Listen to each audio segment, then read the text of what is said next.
Hello, students. I'm again back with part 2 of chapter number 8 South India and the Chol. Students, I hope you all have seen part 1 of this chapter. If not, do watch it. बेटा हम लोग यहाँ तक part 1 में पढ़ चुके हैं. हम लोग पार्ट 2 स्टार्ट करेंगे राजेंद्र सक्सेसर राजेंद्र के सक्सेसर से.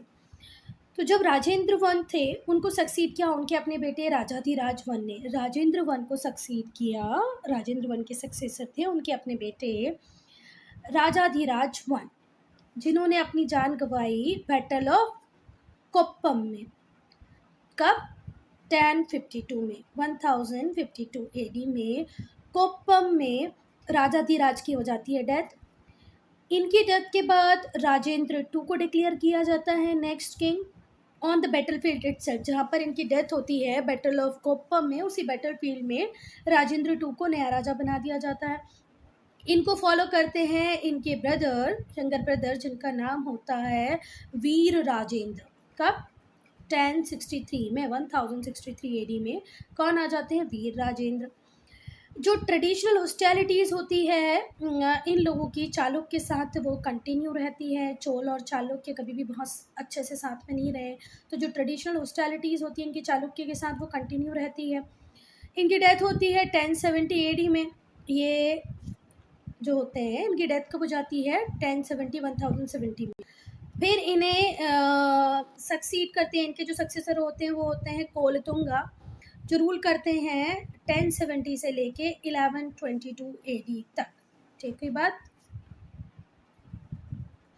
तो बेटा कोलतुंगा ने कब से कब तक रूल किया? 1070 से 1122 तक. Kulothunga successor had very little strength and energy. Kulothunga के बाद उनके जो सक्सेसर है उनमें बहुत ज़्यादा एनर्जी नहीं थी, बहुत ज़्यादा स्ट्रेंथ भी नहीं थी. इसकी वजह से जो श्रीलंका था, केरला था, पांड्यास थे, इन लोगों ने सब ने अपनी इंडिपेंडेंस को प्रोक्लेम कर लिया. फिर यहाँ से राइज होता है होयसाल एम्पायर का. Hoysala brought about complete disintegration of Chola empire. और जैसे ही होयसाल्स का राइज होता है पूरी तरह डिसइंटीग्रेट हो जाता है चोल एम्पायर. अब हम देखेंगे एडमिनिस्ट्रेशन ऑफ द चोलास या चोल्स. जो चोल एडमिनिस्ट्रेशन था वो कंबाइंड था. किसका?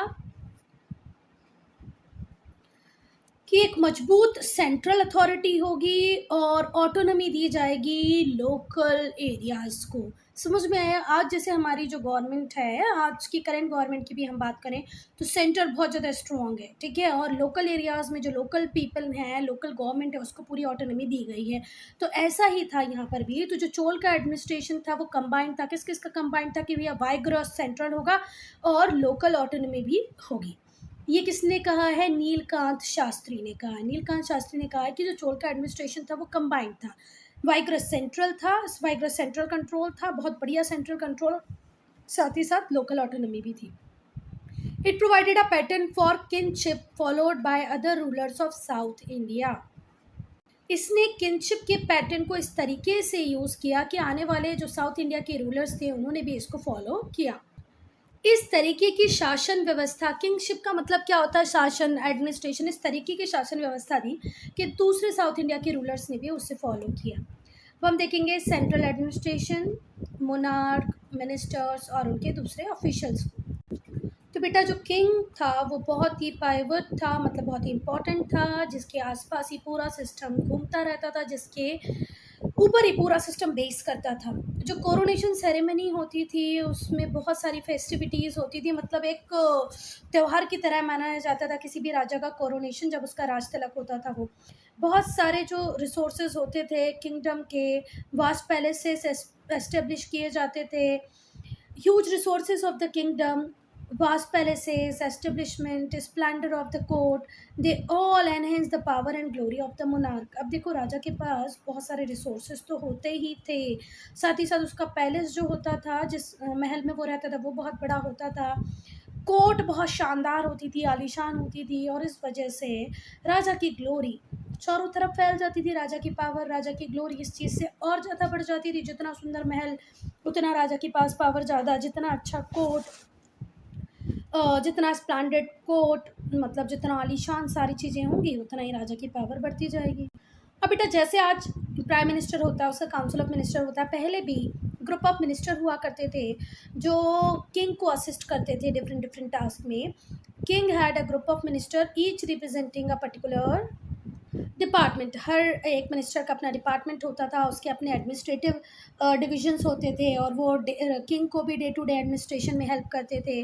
जो एडमिनिस्ट्रेटिव सिस्टम था उससे large number of officials operate करते थे, उसमें से कुछ के पास हायर रैंक होती थी, ठीक है। और बेटा जिनके पास हायर रैंक होती थी उन्हें कहा जाता था पेरुदनम, और जिनके पास लोअर रैंक होती थी उन्हें कहा जाता था सिरुदानम। क्या कहा जाता था? सिरुदानम। पेरुंदानम और सिरुदानम। हायर रैंक है तो पेरुंदानम और लोअर रैंक है तो सिरुदानम। बहुत सारे जो ऑफिसेज होते थे वो हेरिडेटरी होते थे, मतलब आज मेरा है तो कल मेरे बेटे का होगा। They as they passed on us right from father to son, पापा से बेटे को मिल जाते थे। बहुत सारे ऑफिसेज हेरिडेटरी होते थे। Provinces and other territorial divisions. Provinces और उसके अलावा जो दूसरे टेरिटोरियल डिविजन्स होते थे उसकी हम बात करेंगे।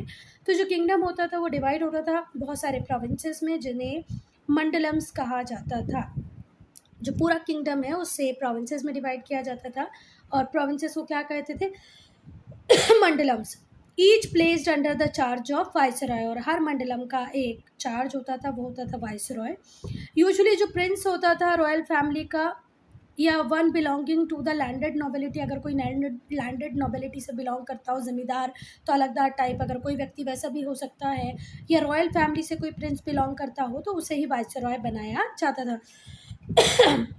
इनके अलावा भी बहुत सारी टेरिटरीज होती थी, है ना, जो राजा को ट्रिब्यूट पे करती थी, मतलब आसपास की छोटी छोटी टेरिटरीज थी उन पे डायरेक्ट कंट्रोल तो राजा का नहीं था, पर वो राजा को फिर भी ट्रिब्यूट देती थी, कई बार गुड्स देती थी, कई बार मनी देती थी to the Chola kings in return for protection. वो जो टेरिटरीज थी, चोल किंगडम बहुत बड़ा था तो उन्हें आसपास अपने किसी किंगडम से ऐसा लगता था कि यार ये लोग हमें मार सकते हैं या हम पे अटैक कर सकते हैं, तो वो चोल किंग्स को बोलती थी कि आप हमें प्रोटेक्शन प्रोवाइड करो, हम आपको क्या दे देंगे? ट्रिब्यूट देंगे। वो मनी भी हो सकता है या गुड्स भी हो सकते हैं। अब जो प्रोविंसेस थी फर्दर सब डिवाइडेड थी इनटू डिविजन्स, जिनको हम बोलते हैं कोटम्स, ठीक है। अदर यूनिट ऑफ एडमिनिस्ट्रेशन व डिस्ट्रिक्ट्स, जिन्हें हम बोलते हैं नाडूस, और जो ग्रुप ऑफ विलेजेस होते हैं उसे हम बोलते हैं kurrams. And the village is known as gramam. Village मतलब gramam, village gramam, group of villages kurrams, district nadus, divisions kottams. पहले पूरा जो किंगडम था वो मंडलम में डिवाइडेड था। मंडलम के बाद और भी सब डिविजन्स थे ना, सब divided into divisions called kottams. दूसरी यूनिट होती थी एडमिनिस्ट्रेशन की, डिस्ट्रिक्ट, उसे कहते थे नाडूस, और विलेजेस का जो ग्रुप होता था उसे बोलते थे कुर्रम्स, और एक गांव को बोलते थे ग्रामम। ये जितनी भी टेरिटोरियल डिविजन्स थे उनके रिस्पेक्टिव असेंबलीज हुआ करती थी, जिसमें नोटेबल पर्सन हुआ करते थे जो इकोनॉमिक और वोकेशनल ग्रुपिंग्स को दिखाते थे। बेटा बहुत सारी इकोनॉमिक ग्रुपिंग बन जाती है, वोकेशनल ग्रुपिंग्स बन जाती हैं, ठीक है। उनके जो नोटेबल पर्सन्स होते थे वो सब मिलके असेंबलीज बना लेते थे। फिर से ध्यान से सुनना, जितना भी टेरिटोरियल डिवीजन था उनकी रिस्पेक्टिव असेंबलीज होती थी, और जो रिस्पेक्टिव असेंबलीज में कौन होते थे? नोटेबल पर्सन्स आते थे, those representing economic and vocational groupings, जो इकोनॉमिक ग्रुपिंग्स को रिप्रेजेंट कर रहे हो या वोकेशनल ग्रुपिंग को रिप्रेजेंट कर रहे हो। ऐसी जो भी असेंबली होती थी होल मंडलम की, वो कंसल्ट की जाती थी। For instance in connection with the exemption of land revenue, अगर कई बार ऐसे होता कि कुछ कंडीशंस ऐसी बनती कि हमें लैंड रेवेन्यू में छूट देनी पड़ती, ठीक है, कई बार ड्रॉट आ गई होती, कई बार फ्लड आ गई होती, जो भी रीज़न रहा हो, अगर उसकी वजह से फसल ख़राब हो जाती है तो अगर उसके लिए कंसल्ट करना है तो सारी असेंबली पूरे मंडलम की बैठेंगी और फिर वहाँ पर कंसल्टेशन होगा, ठीक है। फिर से एक बार देखो, जितनी भी टेरिटरीज डिविजन्स थे उनकी असेंबलीज होती थी, असेंबलीज में नोटेबल पर्सन होते थे जो वोकेशनल ग्रुपिंग, इकोनॉमिक ग्रुपिंग को रिप्रेजेंट करते थे। ऐसी असेंबली जो होती थी पूरे मंडलम की, उन्हें पहले कंसल्ट किया जाता था जब भी अगर हमें लैंड रेवेन्यू को लेके, टैक्सेस को लेके या कोई और मेजर प्रोजेक्ट को लेके बात करनी होती थी, तो सबको इकट्ठा बिठा के डिसीजंस लिए जाते थे। विलेज एडमिनिस्ट्रेशन, विलेज एडमिनिस्ट्रेशन, ग्राम सभा। चोल एडमिनिस्ट्रेशन का एक और रिमार्केबल फीचर था बेटा कि विलेज जो था एक बहुत ही एफिशिएंट इंस्टीट्यूशन की तरह काम करता था। मतलब एक गांव बहुत ही एफिशिएंट यूनिट थी। ये जो असेंबलीज हुआ करती थी, इनके पास पूरी पावर हुआ करती थी लोकल अफेयर्स को मैनेज करने की। जैसे आज हमने जो ग्राम पंचायत बनाया है 73rd एंड 74 कॉन्स्टिट्यूशनल अमेंडमेंट करके, गांव में विलेज पंचायत बनाई है और सिटीज़ में म्यूनसिपालिटी म्यूनसिपल कॉरपोरेशन बनाई है 74 के अंतर्गत, 73 के अंदर विलेज पंचायत बनाई है। उससे भी स्ट्रांग और बहुत ही अच्छा सिस्टम था चोल एडमिनिस्ट्रेशन के अंदर। और एक प्रॉपर मैकेनिज्म था भैया, पूरा इलेक्शन प्रॉपर होता था। Name slips of all candidates were thrown and mixed up in a pot. एक पॉट में प्रॉपर सारे कैंडिडेट्स के नाम की स्लिप डाली जाती थी, from which they were drawn one by the small boy, और एक एक करके एक छोटा बच्चा उन चिट्स को निकालता जाता था। The results were announced by the village priest, और जो गांव का प्रीस्ट होता था, मतलब पंडित वगैरह होते थे, वो उस नाम अनाउंस करते जाते थे, रिजल्ट अनाउंस करते जाते थे। उनके फंक्शंस क्या थे, उनकी रिस्पॉन्सिबिलिटीज़ क्या थी, वो देखेंगे हम। तो जो विलेज असेंबलीज होती थी वो जस्टिस को एडमिनिस्टर करती थी।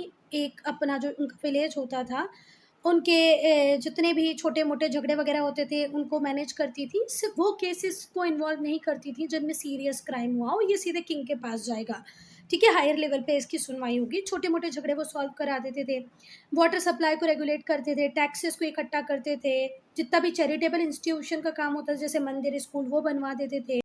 किसी भी धार्मिक कार्य के लिए, रिलीजियस पर्पसेस के लिए ये ज़मीन को बेच भी सकते थे, उसे डोनेट भी कर सकते थे। अकाउंट्स प्रॉपरली मेंटेन किए जाते थे। अकाउंट्स पर मेंटेन विथ मेटिकुलस केयर, बहुत ज़्यादा इंटेंस केयर के साथ अकाउंट्स बनाए जाते थे।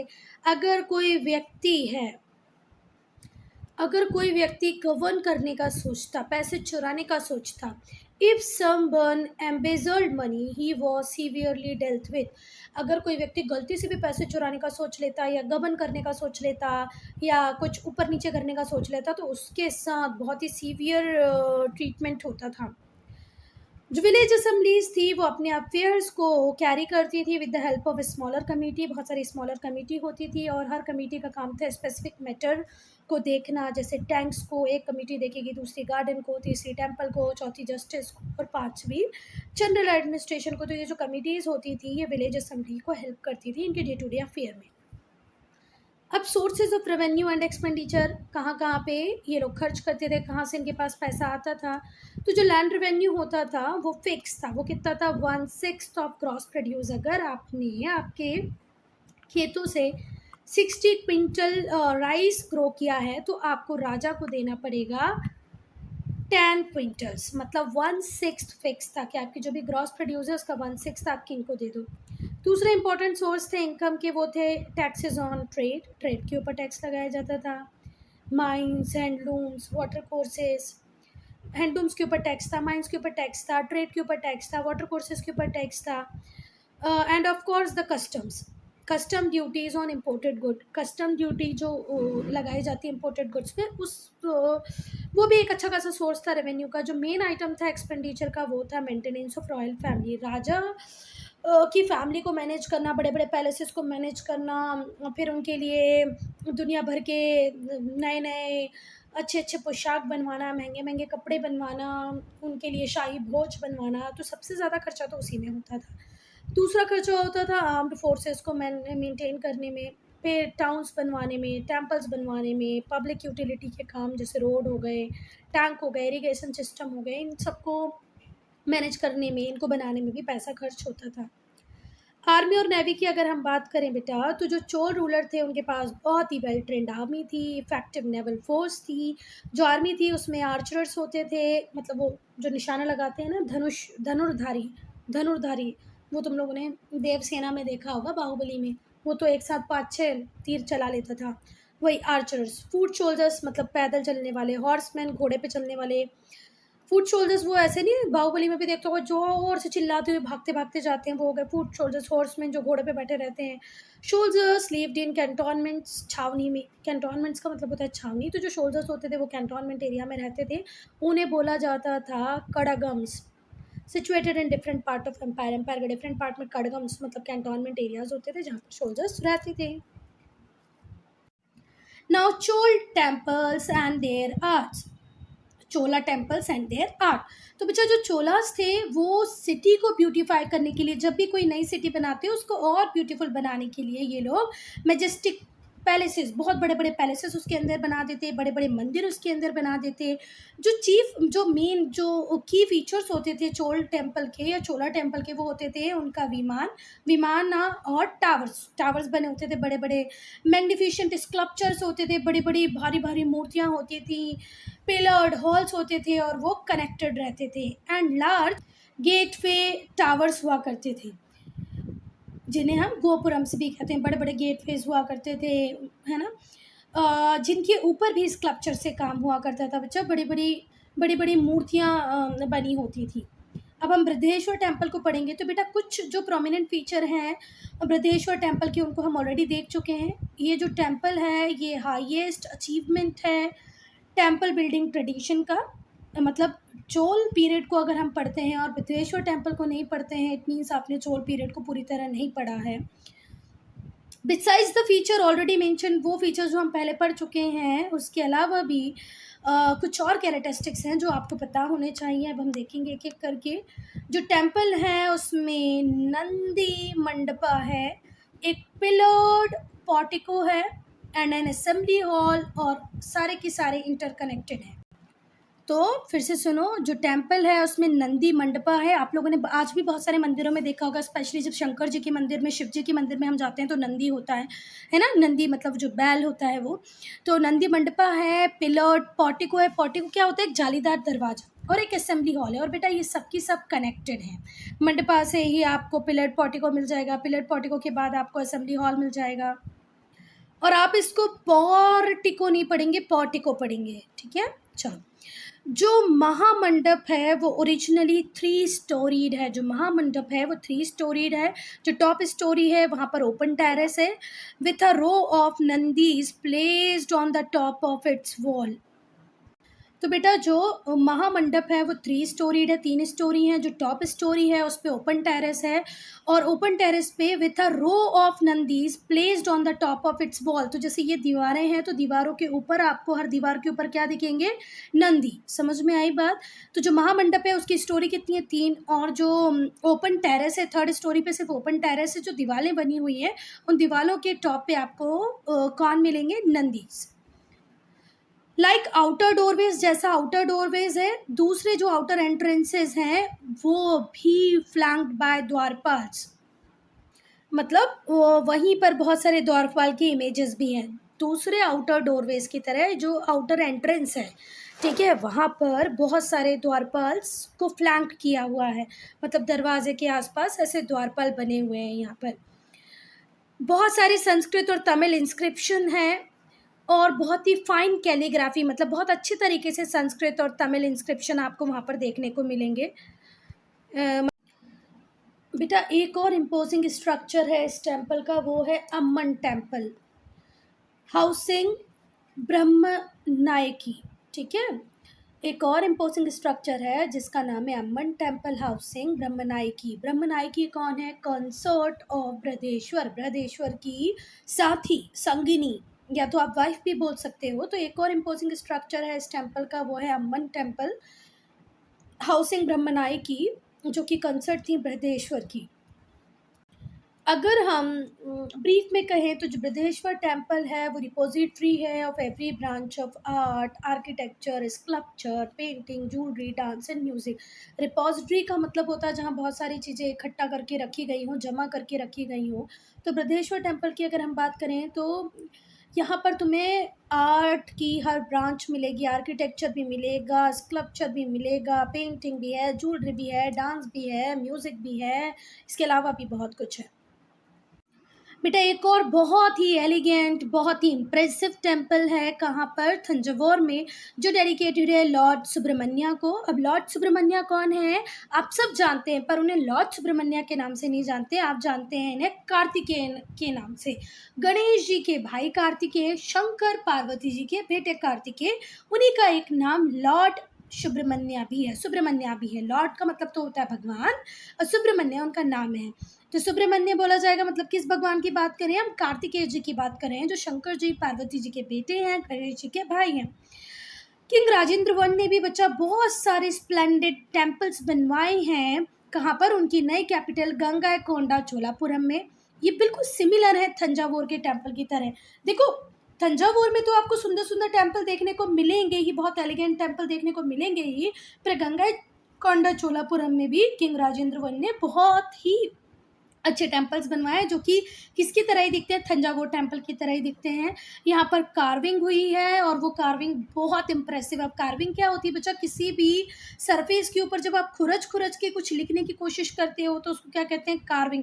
जैसे वुड के ऊपर कार्विंग होती है, लकड़ी का एक हमने स्लीपर लिया सपोज करो, उसको तो पहले उसको प्लेन कर लिया, और प्लेन करने के बाद जब हम उस पर कुछ लिखने की कोशिश करते हैं तो उसे ये क्या कहते हैं? कार्विंग। समझ में आ गया? मैंने किसी नुकीली चीज़ से यहाँ पे कुछ लिखा या कोई डिज़ाइन बनाया, कोई पैटर्न बनाया, तो इसी को क्या कहते हैं? कार्विंग। समझ में आ गई बात?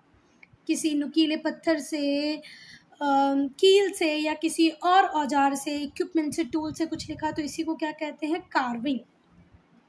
बहुत ही अच्छी कार्विंग है थंजावुर के टेम्पल्स में, गंगाईकोंडा चोलापुरम के टेम्पल्स में। जो चोल पीरियड था उसे हम इस तरीके से भी नोट कर सकते हैं या इस तरीके से भी जान सकते हैं कि वहाँ पर मेटल और स्टोन इमेजेस बहुत बनी, पत्थर की मूर्तियाँ बहुत बनाई गई, मेटल की मूर्तियाँ बहुत बनाई गई। जो ब्रोंज फिगर है वहाँ पर नटराज का, वो मैचलेस है। आज तक लोगों के घर में अगर वो कुछ एंटीक रखना चाहते हैं तो नटराज की मूर्ति रखते हैं, बहुत कॉमन है, आप लोगों ने देखी होगी। अभी तो मैंने सबसे ज़्यादा देखी वो अनुपमा जो सीरियल आता है, उसमें अनुपमा की जो गुरु माँ होती हैं उनके यहाँ पर कितना बड़ा वो नटराज का मूर्ति होता है। It displays wonderful vigour and grace. गुस्सा भी दिख रहा है, ग्रेस भी दिख रहा है। ये है नटराज की मूर्ति। और आप इस मूर्ति को देखना, बहुत सारे जो घर होते हैं, जो बहुत ज़्यादा रिच लोग होते हैं, वो लोग इसको सजाने के लिए, मतलब डेकोर के लिए यूज़ करते हैं। ये जो नटराज की जो मूर्ति होती है बहुत ही प्यारी लगती है। So student, I am ending this video here. Only if you have any doubt, any problem to write in comment section. अच्छा, मुझे एक बात और पूछनी है, क्या आप लोगों को एक सेपरेट वीडियो चाहिए है पॉइंट्स टू रिमेंबर का?